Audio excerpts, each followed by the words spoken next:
Hello, I'm Harry Riley. Welcome to Harry's 10-Minute Tales.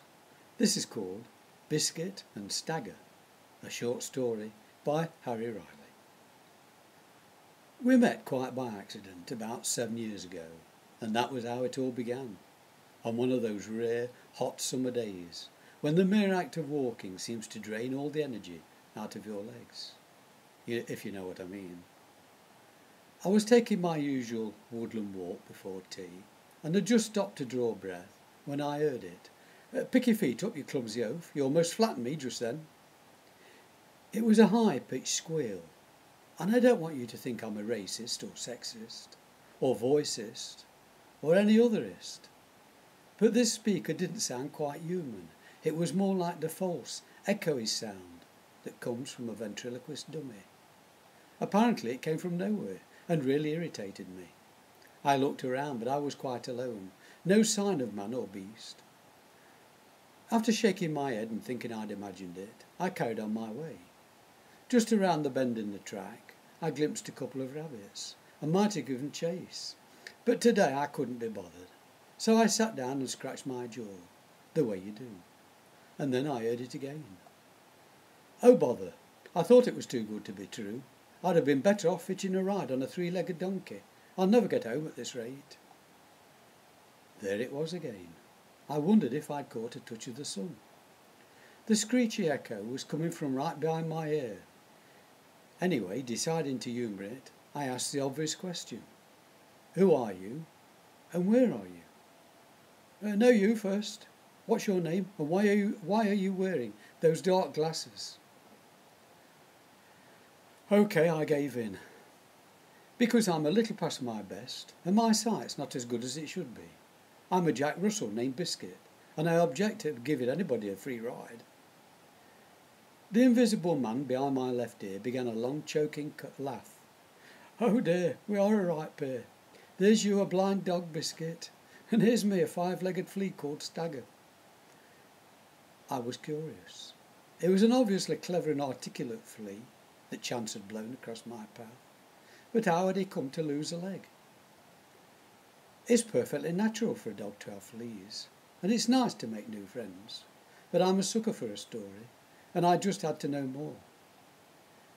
How'd you lose your leg? Been in the wars, have we? Or were you born like it? I began to wish I had never asked, as he bent my hair back and started on his tail. I'm not your average fly-by-night. I was fit and active. I had ambitions to get on, so I joined the local flea circus and worked my way up to become the star attraction. It was during a very dangerous trick, a reverse triple leap and backwards somersault flip from the high wire, that I fell and landed awkwardly. Yes, you've guessed it. There was no safety net, and although I had the best medical attention money could buy, my damaged leg had to be amputated at the knee. I'd fallen at a tremendous rate, and the Harley Street surgeon said I was lucky to be alive. He sighed. Now I hobble about with a wooden leg. Luckily I was kept on at the circus as chief coach, and in all modesty I've trained the best fleas in the land. I cut him off there. I could see his story was going to take all night. I'm a sociable sort of chap and was getting hungry, so I offered to take him home for a bite or two with me. Excuse the pun. I said it wasn't far to go and explained my modest circumstances. I live alone in a small cottage, but you're welcome to share what I have if you'd like to join me for a bite of tea or a bit of tea, old fellow. Over a cup of Earl Grey and a toasted tea cake, my new friend continued with his amazing, celebrity-filled life story. I hail from a long line of artistes. My family have always been go-getters. My great-great-grandfather rode with Buffalo Bill in his Wild West show, and Dad performed with a fantastic international escape artist, the great Flea Deeney of Barnum and Bailey. My younger sister, Lycia, is a top model on a catwalk.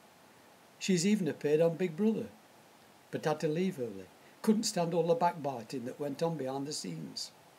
He hesitated. You say you're practically blind? I nodded. You have it in one. AGE. Progressive glaucoma. Nothing can be done. More tea? Later, over a cigar and a drop of single malt, he developed his great idea.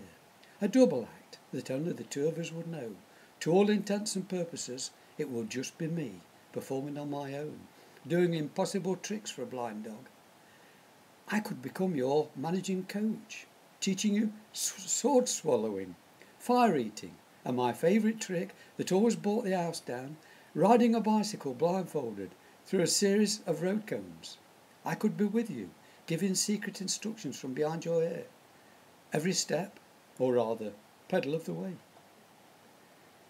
Despite my modest protestations that you can't teach an old dog new tricks, he would not be deflected. And eventually, after much hard work and bruising falls, he introduced me to Bertie Miles' circus as Wonder Dog, the amazing blind Biscuit. We travelled the world together, and now he's sadly gone, buried under the old apple tree in my small garden. I mow the grass around his grave every week with my fly mow, and keep the cats away. As Biscuit, I carried on for a while with an apprentice flea, but it was never the same, and so I finally retired to write a story, his story, I thought the world should know.